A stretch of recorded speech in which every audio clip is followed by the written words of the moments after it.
Bonjour, eh bien, dans le cadre du Kino Festival, on a la chance de recevoir Monsieur Harry Kumel, grand réalisateur belge qui est un peu le parrain du Kino Carolo. Belle initiative le Kino Carolo, parce que le Kino Carolo c'est un festival qui permet de donner la chance à tout le monde de faire du cinéma. Alors Harry Kumel, vous avez un passé de cinématographe, d'artiste, deux grands films, hein, Malpertuis et aussi Les Lèvres Rouges. Vous êtes le parrain de ce Kino Festival. Alors vous allez finalement être le parrain de cinéastes qui sont à la fois, il y a des professionnels, mais il y a aussi des amateurs. Le cinéma amateur, est-ce que c'est pas finalement l'essence même du cinéma? Oui, oui, mais je suis débuté comme cinéaste amateur. Vous savez, à l'époque où nous avons commencé, dans ma génération, et celle qui me précédait, il n'y avait pas il n'y avait pas d'école de cinéma ou rien, et en Flandre, il n'y avait rien. Et donc, tout le monde est passé d'abord par le cinéma d'amateur. Avec des conditions techniques qui n'étaient pas faciles, hein, Si. La plupart des amateurs étaient des gens assez qui avaient les moyens. et vous avez commencé comment le cinéma? Un peu comme ça finalement. Mais non, non, non, mon papa avait une caméra 8 mm et tournait, vous savez, ma mère et des gens des bébés, et des trucs comme ça. Et puis moi je trouvais que ça ressemblait pas très fort au cinéma. Et puis alors il m'a dit, eh ben, tu critiques ça tellement, va prendre ton argent du dimanche, rassemble quelques dimanches, et puis achète-toi un rouleau de film. Et puis alors moi j'ai dit, pas d'accord. Et j'avais un copain qui avait des parents extrêmement riches qui, eux, lui, il avait une Payard 8 mm, double 8. Et alors, avec cette caméra-là, moi, j'ai tourné des vues, des trucs, des trucages, des choses comme ça. Mon père a dit, en voyant ça, il a dit, oui, c'est très bien, c'est bien exposé, ce qui était mieux exposé que ses films à lui. Mais, parce qu'à l'époque, c'était pas tellement évident de bien exposer un film. Mais où est ta mère, n'est-ce pas? C'était ça le. Après ça, j'ai vu, à l'âge de 14 ans, une représentation, une soirée de cinéaste amateur, et il y avait déjà du son, ce qui était extraordinaire, parce que c'était du son synchronisé avec des bandes séparées, mais avec des systèmes de synchronisation très compliqués au stroboscope et des trucs comme ça. Un des plans qui m'avait plus impressionné, c'était une bouilloire qui sifflait. Et ça sifflait, on voyait, et ça sifflait. J'avais 14 ans, vous savez, il n'y avait pas de son, c'était pas ce qui existe maintenant, quoi. Et puis, c'est ça qui m'a. Et puis, j'ai été dans ce club de cinéma qui était le plus grand club de cinéma d'amateurs d'Anvers qui s'appelait de Mortsel. Et qui. Et alors, tous ces gens ont vu arriver ce gosse de 14 ans. J'ai fait un premier film de fiction qui s'appelait Avec ma sœur, La petite marchande d'allumettes de Anderson. J'ai défoncé des coussins pour ça, pour faire de la neige. Ma mère était complètement dans tous ses états. Et puis j'avais des trucages dedans et des trucs comme ça. Et quelqu'un m'a aidé à mettre de la musique là-dessus. C'est une aria de Bach. Ça a très bien marché. Les gens trouvaient ça extraordinaire. Vous vous rendez compte d'un gosse de 14 ans qui fait un truc pareil. Et ça marchait très bien. Ma mère trouvait ça assez ridicule parce que ma sœur était assez boulotte et trouvait qu'elle n'avait pas l'air d'avoir très faim. Mais bon, ça c'était autre chose. Mais les trucages étaient bien jolis. Alors il y a eu deux grands films, hein, notamment Malpertuis, et puis aussi les lèvres rouges. Et puis il y a eu aussi des tas de documentaires. Hein, notamment l'année dernière, on a reçu Claudia Cardinal. Il paraît que vous avez fait un documentaire sur Claudia Cardinal. Mais dans le TGV que j'ai tourné moi-même, j'ai eu la caméra à la main. Et c'était la Coutan, c'était une 16 mm, on pouvait tourner le son directement. Et pendant tout le travail, c'était pas le TGV, hein, c'était le Trans-Européen Express. Trans-Europe Express, c'était un train déjà rapide qui allait à Paris. Et pendant c'était assez expérimental pour l'époque, c'était de faire une interview de quelqu'un pendant le trajet d'un train. Mais je dois dire que la plupart des stars que j'ai rencontrées dans ma vie, et j'en ai rencontré une tas, parce que après, dans ma vie professionnelle, j'ai travaillé beaucoup à la télévision flamande, dans une émission de cinéma, et que j'ai rencontré tout le monde. Mais vraiment, les vrais stars, les grands, jamais de problème.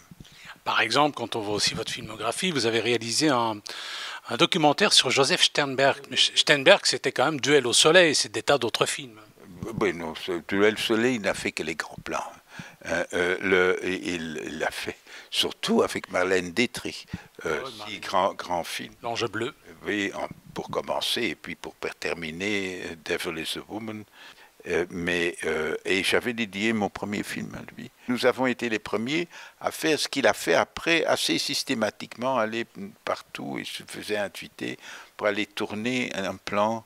Et on a fait ce plan avec Dorothée Blanc à la télévision flamande. Dorothée Blanc qui avait joué dans un film qui s'appelle Cléo de 5 à 7, elle jouait le rôle principal. Et, avec Corinne Marchand aussi. Oui. Mais Dorothée était d'une gentillesse extraordinaire. Et nous avions pris Dorothée, qui était très belle. Ce qui était assez intéressant, vous savez, son truc, c'était de... Bon, il écrasait lentement la personne sous le maquillage, sous les palmiers, sous les trucs, et tout ça, et se mettait à rassembler à Marlène après 3 heures, évidemment. La plus belle chose qu'il a dite à un certain moment, il a dit, maintenant tu dois penser à quelque chose de triste. Elle se met à pleurer, il se précipite vers elle, et il dit, mais pourquoi tu pleures maintenant? Elle dit, il m'a demandé quelque chose de triste, il dit, si tu pleures vraiment à l'écran, les gens ne pleureront pas dans la salle.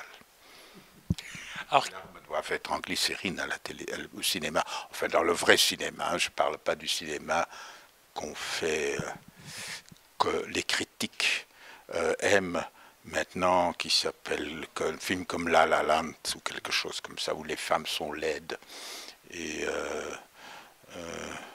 les hommes aussi, et qu'on se demande comment les gens peuvent aimer des horreurs pareilles, mais enfin, comment ils peuvent aimer les films de Truffaut, c'est aussi une chose qu'on se demande. Vous n'aimez pas les films de Truffaut? Oh non, enfin, c'est pas des films.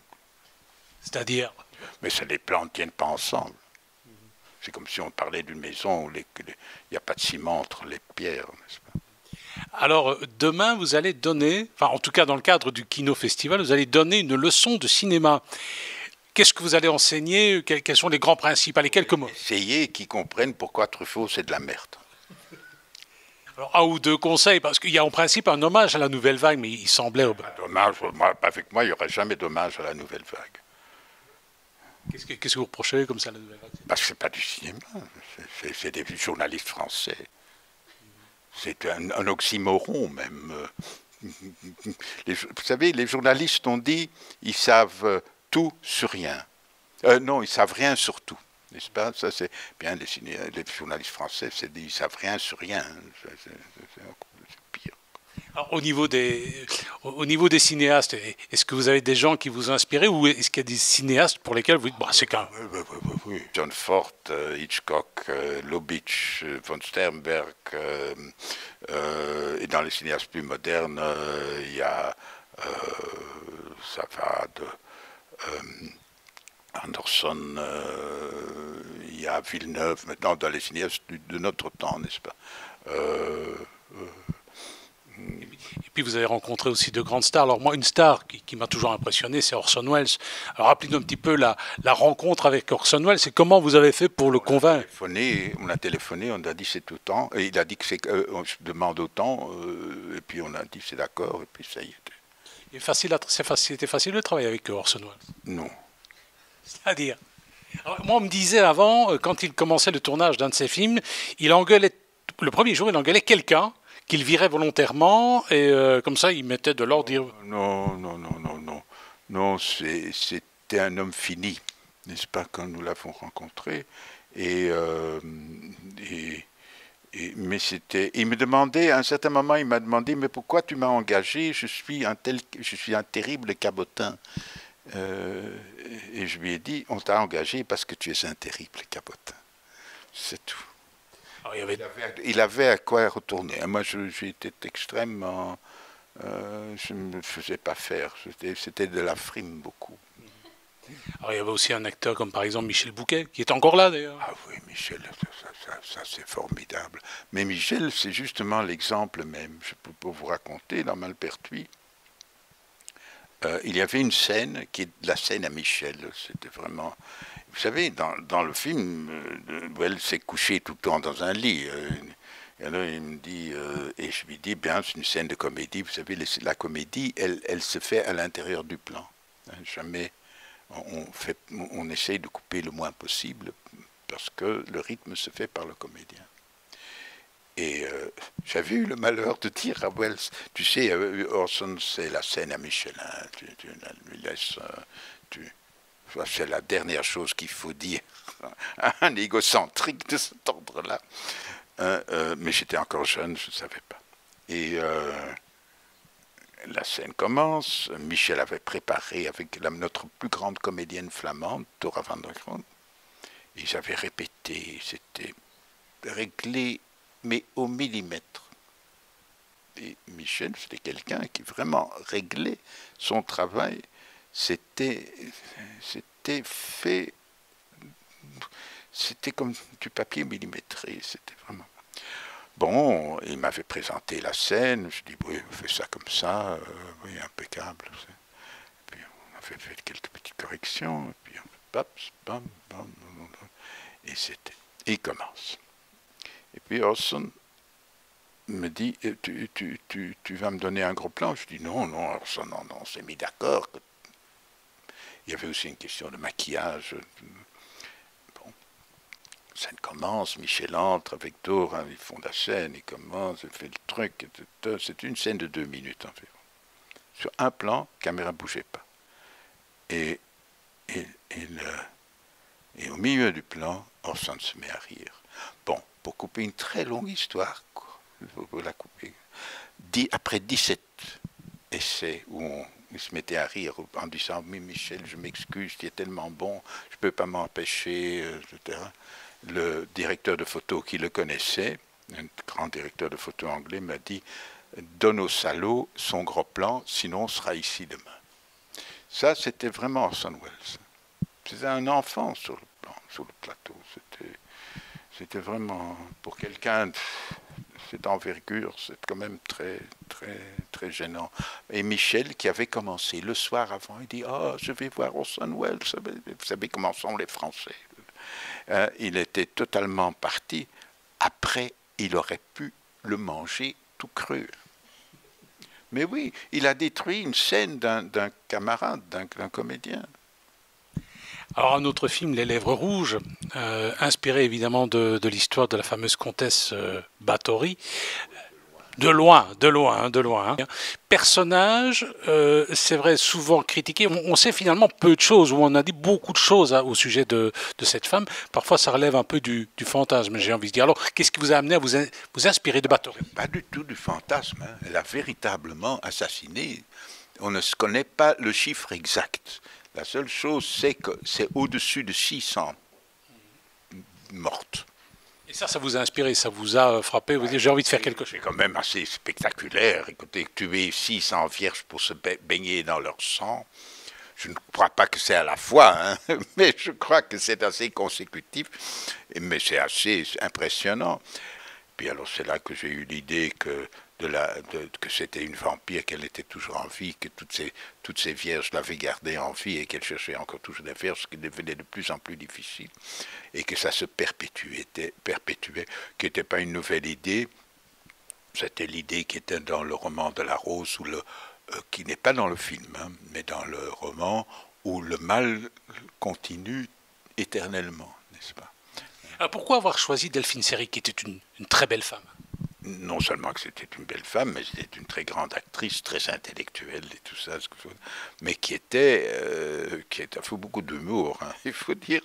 Et en plus, elle était avec René à ce moment-là, que je connaissais un peu, et qui était un homme qui aimait bien les bandes dessinées.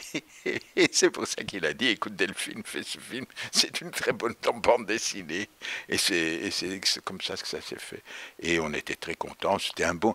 N'oubliez pas, j'ai eu un des plus grands scénaristes français qui était complètement ébloui à l'époque, parce que toute cette ignoble nouvelle vague, dans le sens noble du terme ignoble, avait assassiné littéralement, dans le cas c'était Boileau, dans le couple Boileau-Narcejac. Non, c'était pas dans Orange et Bost. Bost avait été tué, littéralement, il y avait eu une attaque de cœur après les attaques continues de Truffaut dans Art contre. Et vous savez, Truffaut écrivait Orange et Bost en un mot comme ça, comme si c'était mauvais. Vous savez, Orange et Bost avait écrit les scénarios les plus beaux, à part Prévert, dans du cinéma français. Et c'est tous ces petits, ces petits termites n'avaient qu'une idée en tête, c'est se mettre en place, n'est-ce pas? Bost, ces gens ne comprenaient plus. Moi, je les ai connus. Hein. J'ai connu Claire, qui me demandait, vous qui êtes jeune, mon cher, c'était au collège de pataphysique, vous qui êtes jeune, expliquez-moi ce qui se passe dans le cinéma français, parce que tous ces gens ne comprenaient plus. Je regrette d'avoir pas rencontré, autant Laura qui est devenu complètement fou à cause de ça. Tristement fou, mais bon, fou quand même. Ces gens ne comprenaient absolument pas ce qui se passait. Parce que tout le métier qu'ils avaient appris était détruit. Tout était détruit. Toute leur connaissance. René Clément, ces gens étaient perdus. C'était comme des choses. Bon, il y en a qui se fâchaient comme Clouseau et perdaient leurs moyens. C'est ça le pire. Par le fait même qu'ils ne comprenaient pas. Mais on le voit très bien, Hitchcock aussi, dans les années 70, a essayé d'imiter ces imbécilités qui se faisaient, le zoom, des trucs comme ça. Idée qu'Hitchcock utilise un zoom. Il essayait, il faisait des scènes de lit avec des garçons, des types hippies, c'était tellement triste. Parce qu'ils voulaient évidemment être, mais ils ne comprenaient, avec toute leur intelligence, ne comprenaient pas que ce n'était pas ça. Et la curiosité, ce qui est intéressant, c'est qu'un homme comme Buñuel ne s'est jamais laissé aller à ce genre de choses. Il a compris très vite. Et il a fait du cinéma qui est très peu moderne, comme Belle de Jour, Une femme de chambre. Mais mon Dieu, ça, c'est les films qui restent. Et un homme comme Franjus s'en foutait carrément. Et au Bresson, il disait, mais qu'est-ce que c'est imbécile. Je trouve ça des imbéciles. Mais la seule chose, c'est que dans cette folie, imaginée par des journalistes, et soutenue par des journalistes, surtout ça, ils se soutenaient entre eux,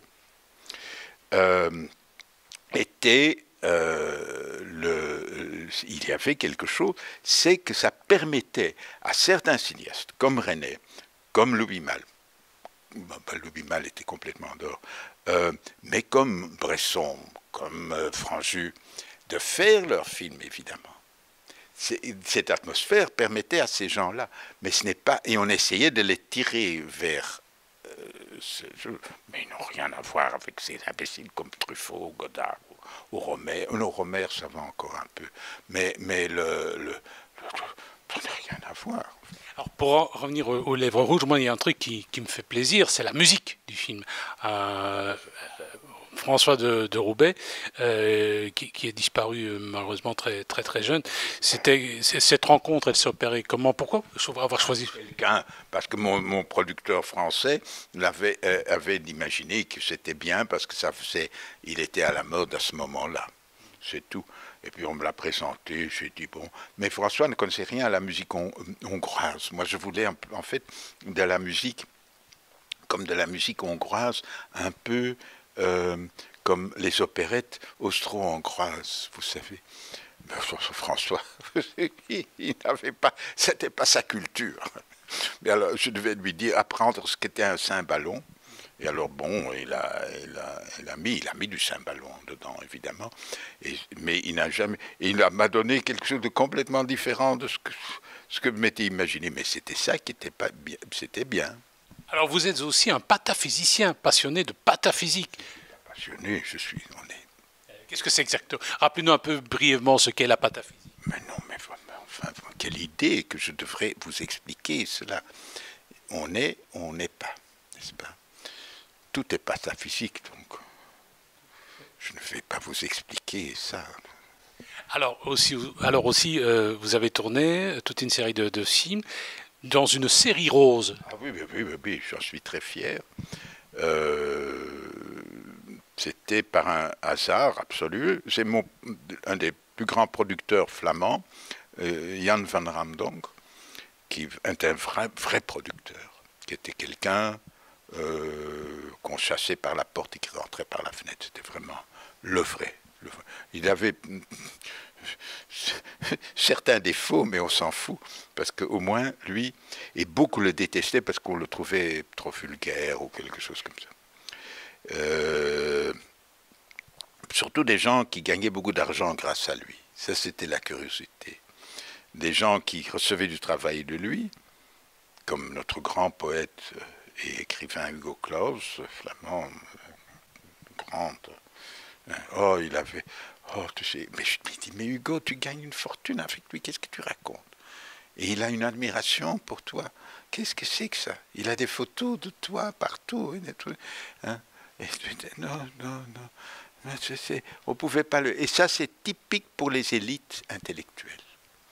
C'est d'avoir un mépris pour les gens, d'abord qui gagnent de l'argent, et d'avoir, secondo, un mépris pour quelque chose qui fait un peu peuple, n'est-ce pas? Quoi qu'ils disent qu'ils les défendent.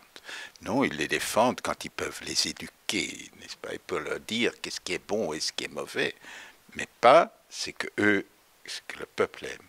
C'est un des thèmes que je développerai demain et que j'ai retrouvé curieusement dans un ouvrage de Pierre-Aimé Touchard, qui était un des plus grands connaisseurs du théâtre en France, et où il explique que le mélodrame, d'où tout vient, et le mépris des élites. Or, ça ressemble beaucoup à vos temps modernes, n'est-ce pas? Alors, le cinéma belge, évidemment, vous êtes un des réalisateurs phares de ce cinéma. Est-ce que vous allez encore nous proposer? Quels sont vos projets? Allez, expliquez-nous. Oui. Si tout va comme il faut, il y aura probablement, j'espère bien, un revamp. Nous appelons ça pas un remake, mais revamp, c'est un terme anglais, c'est une remouture, mais revamp c'est mieux parce que c'est un vampire, des Lèvres Rouges, qui n'est pas un remake, qui n'est pas une suite, qui n'est pas une chose, mais qui est une réimagination qu'on espère faire. Et j'ai une autre idée que j'espère qu'avec mon complice Patrick Pénaud, avec lequel nous avons fait la série Rose, qui a imaginé, qui était un grand journaliste français qui travaille encore toujours pour France Inter, enfin, bien que c'est beaucoup de choses qui ont changé là, qui est très très bon, qui est un très bon scénariste, très intelligent, et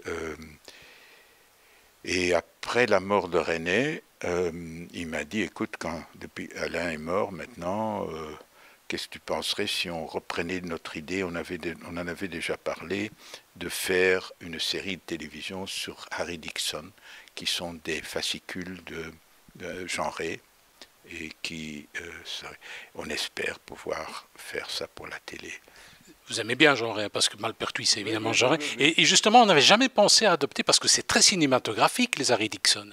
Bien sûr, mais bien Alain René avait fait un très mauvais scénario, sur lequel il avait travaillé beaucoup trop longtemps, et on sent très bien, c'est trop compliqué. Ça ne doit pas être compliqué, ça doit être simple. Vous savez, il y a... Touchard dit à un certain moment, ce n'est pas une chose que je devrais dire demain, dit la différence entre Victor Hugo, il parle de la différence entre Dumas et Hugo, qui étaient tous les deux, ont écrit des pièces de théâtre, et il dit, Hugo, c'est théâtral, et Dumas, c'est du théâtre. Et ça, tout est là. Hugo, c'est de l'emphase, c'est le... Et c'est très beau, poétiquement, tout ce que vous voulez, mais c'est un ennui total.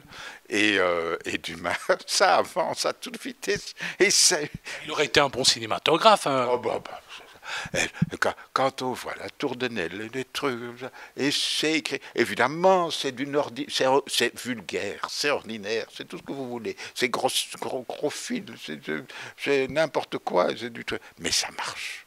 Et c'est le même reproche qu'on fait au cinéma américain, le bon, par rapport au cinéma européen, qui fait un chichi, chacha.